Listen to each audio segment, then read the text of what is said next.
Yep, it's up on Geekfam now, and seeing how the DK pick up in this game, once again, it's all up to Rumple to dictate the pace of the game here. But compared to the situation he was given in game number 1, I think game number 2 would be a better chance for Geekfam here. Knowing that in terms of mobility-wise, Yishun is not as mobile as before. Yep. Sorry, Yishun is never mobile compared to the Ling here. So Yep, this time compared to first game, Rumple is gonna have a much better time of playing the feeding Diggie strategy here. And with experience, hopefully Todak will be able to overcome this. But as of now, ladies and gentlemen here, game number 2, Todak going up against Geekfam. With Todak taking game number 1 here, will Geekfam be able to redeem themselves in this game? We shall see here. Leonard, what do you think? It's going to be a really hard game, but first things first, another beautiful view of an amazing graphics of the Land of the Dawn, which is all blood and sweat will be spilled today in week 3, day number 2. But anyway, coming into the mix here, I'm a little bit more worried for Geekfam, despite sure, Diggie strat is always fun to watch, always fun to cast, but just seeing on how much damage, they really know how to go for it as well. They have a lot of initiatives, they have a lot of damage to really control this Diggie as well, but it's still going to be difficult for Chico, because remember, Yisun-Shin's his attack range is pretty much in the range for Rumple's skills, and you see, I love the priorities instantly, even though first blood is drawn to the side here of Team Todak, the priorities of the team here, instead of finishing up this raid, they really want to shut down this Diggie before Rumble does even more damage. Actually, Shumpo's out to safety. E1 dealing even more damage, dashing in between the bush. The jungle is pretty much Hilda's territory. You gotta get out. But Moon, on the other hand, will fall to the hands of the Wolf King himself. Yeah, this is a much better match for Geekfam as well. You can see Rumple already making work as well. Yes, you have the Mage Emblem, but this time it will be more effective just because of how early he can into pressure here. And the initial idea is here just to make sure that Chico doesn't have a great time. You saw how low, after Chico the red buff here, you can see Rumple is once again in this situation where he's going to try and annoy Chico. Chico dropping very low here. Rumple going to make work here, but he's not going to go down. But Rumple will steal the blue buff away, and eventually Chico once again bowing out again. And this is going to be a comeback here for Geekfam, and they are going out of control this game. Yeah, they're going to be trying to hunt for a little bit more kills. Rumple got out of his egg. He has his reverse times, but he's a little bit out of range. They would not be able to get their hands on 4 mans. Now it looks a little bit more smoother for Rumple in this game, because now he's literally within the range of a majority of Team Todak's lineup, so he doesn't really have to worry about catching. And even if he gets busted down, he will still be able to pull out the amount of optimum damage he's supposed to be bringing out every time he engages them inside the jungle. But anyway, once again, E1 will be able to get the kill on Rumple. But this is pretty much why they picked the healer, not only just to counter against the Farsa, but they also want to get that stack against this Diggie, because we all know he gets the more stacks E1 has, the more damage he'll do. And once again, they'll get another one. Yeah, that's the idea right now here from Todak. And having A1 to actually carry the game for the team and make space for Chico is going to be dictate the pace of the game. Seeing how 2 minutes 30 has passed in the game here. A1 with 5 stacks. He's going to pick up fight Rumple again. And Rumple, there's no way he's going to be able to take out A1 here, because he's super tanky and Rumple is not going to be focused on him here. His objective is Chico, whereas Rumple, he is going to continue to annoy Chico in this regard. Can he steal it here? No. They will take their time here as A1 will secure his 6th stack.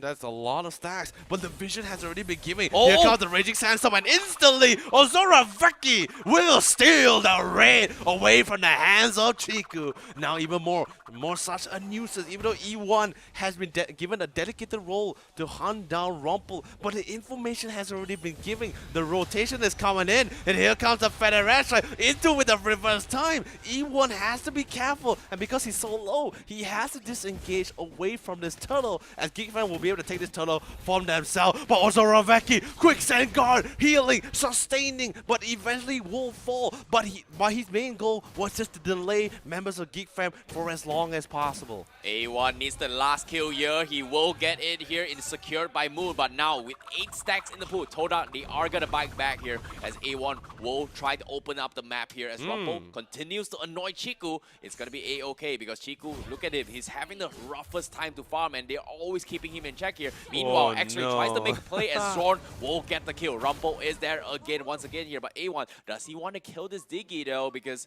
is it worth it? His 7 kills is not no goal regardless here. Monster kill for him, but it's not going to do him any good. Now the thing is this, now the game is a little bit more in motion. Both sides pretty much set in stone. Geekfam, of course, still having the higher goal lead here in terms of objectives, and now Zorn is going to be taking the first tier towers in the inside this entire game. Moon pushing out to try to find a way to, and look at that, Diggie currently in the middle lane, forcing Chico to even commit his flicker. Here comes Zoraveki with the Raging Sandstorm. Chico will be able to flicker out towards safety, but this information is all Geekfam needed to know. Now they know that he has no hero spell, they can try to re-engage on Todak here, and at the same time, Rumple almost got the kill on Chico. Yeah, he got the kill on Rumble, but it's not that big of a difference here not because big of a it's difference. no goal at all regardless here. So despite that, Chico is getting forced back to underfarm here. Meanwhile, A1, he's going to try and open up the map here, but this time he's going to challenge the Big Bad Wolf, and the Big Bad Wolf will chase him down, and he's going to bow out eventually here. Zorn will slowly poke his way through and take down A1. So that's going to open up the map a little bit more for Geekfam as they continue to pressure from the guy's side of Todak. Meanwhile, Chico, like I said, he's having the worst time possible of farming here. Rumple is going to be pretty happy in this game compared to game number 1. And you can see he's continued to kill him, but Chico, he's not going to have a great time here. But the vision control from Geekfam, they see him, they know where he is. Here comes Dominus, the Feather Airstrike is there. 1 HP, can he survive this? Mountain Shaker is there, but he's going to be up in a bit here. But Chico forced to go back to the fountain once again to reset his health. Oh, this is not looking good for Chico. Definitely buying a lot of time, but coming back to this mid lane, Zorn will eventually fall. That's going to be a big pickup for the side here of 4 minutes.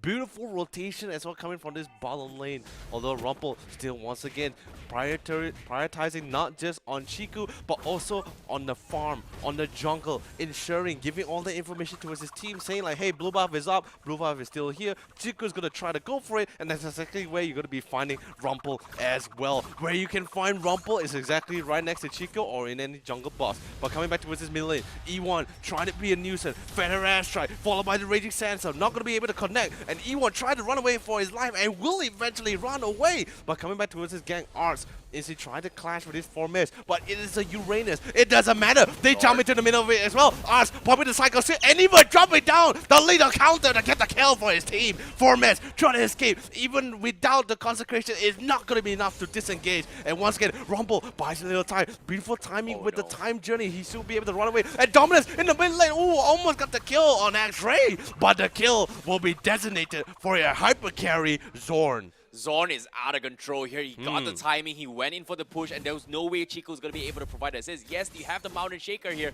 but Zorn is going to be dictating the pace here, coming in from Geekfam, as he is going to be having the next turtle here. And this time, with the turtle, he is going to go out of control, because this is the right timing for Geekfam to push his way through here. He's got his basic items up already on screen as well, and now with the blue buff and the red buff, this is where he is going to get more kills and try and punish Chico more. However, Chico, despite having the worst time possible, he's got 2 kills, 1 death, and 8 assists. He's trying his best to get his farm here to keep up in this game. So Todak is not out of it yet here, as they are trying their best to fight this here. A1 going for the backlines to try and provide the assist, but seeing it is Rumple, they're going to completely ignore him here, as he's going to focus up on Zorn. You can see A1 trying to steal the Little Wanderer as well. Doesn't connect, but on the bottom side, meanwhile, Arts getting caught out here. Is he going to go for the full-fledged commitment here? Chico will get the final finish eventually. Yes, he will get the tower and get the kill. So that's going to be killing spree for Chico. And finally, but surely Chico is slowly online here. But the Mage Emblem is slowly start to take on towards Chico here. And Rumble, he's level 8.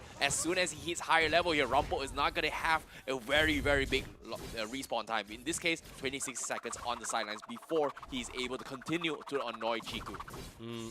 And the thing is this, even though Chico's really trying his best to come back inside this game, especially in the farm, he is already 2 levels behind, possibly 3 as well, because Zorn has been sitting on that level 12 for quite a while. But anyway, here comes the engagement with the Feather Airstrike. E1 trying his best to run for his life, but the timing as he runs through the bush, that shield, that barrier keeps him alive. But also Veki, beautiful slide in with the Raging Sandstorm. I'll take a surfing on the sands over a flying carpet any time of the week, ladies and gentlemen. But anyway, coming back into the mid here, Cyclone Sweep, lethal counter, brings Chico down low. Here comes a solo.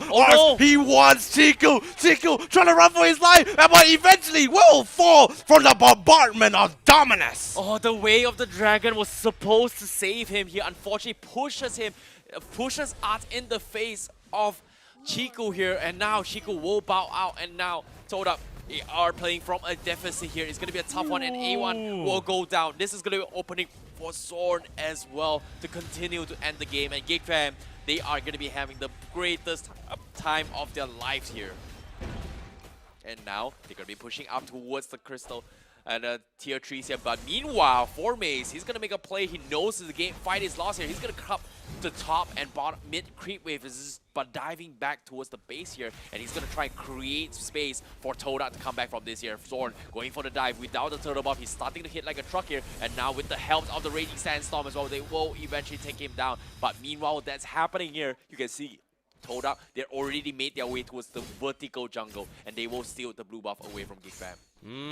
Managed to steal the buff away. Now the thing, Todak is trying to claw their way towards the top here against Geekfam. They slowly find even more kills, but here comes the Lord with the Way Dragon. But sadly, the lethal counter would not be able to connect, but Feather Airstrike will be able to zone X-Ray out of commission as well.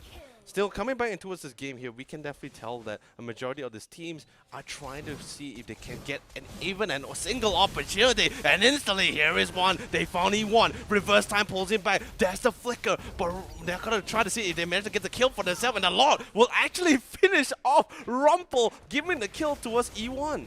Yeah, and meanwhile, that's actually happening here. 2 is down from the side of Todak, and they're trying their best to make space once again here. The space created from 4 Maze needs to be held for the ground here, as Chiku is going to be the hard carry for the team. Mountain Shaker has been expanded. You can see they know exactly where Geekfam are. 4 Maze is going to be the meat shield here, as he's going to draw the attention away. Meanwhile, on the bottom side here, we can see X-Ray is going to try and push down her bottom lane here as well. 4 Maze stanking his way through. Here comes the rest of the members from Geekfam. They will take him down, but 4 X-Ray will get stopped in the tracks in the name of arts. Meanwhile, that's opened up the middle tower for Chiku to take it as well, and slowly but surely, it's been a long journey. 11 minutes has passed. Chiku is finally gotten his farm, and this is where he starts to come up online.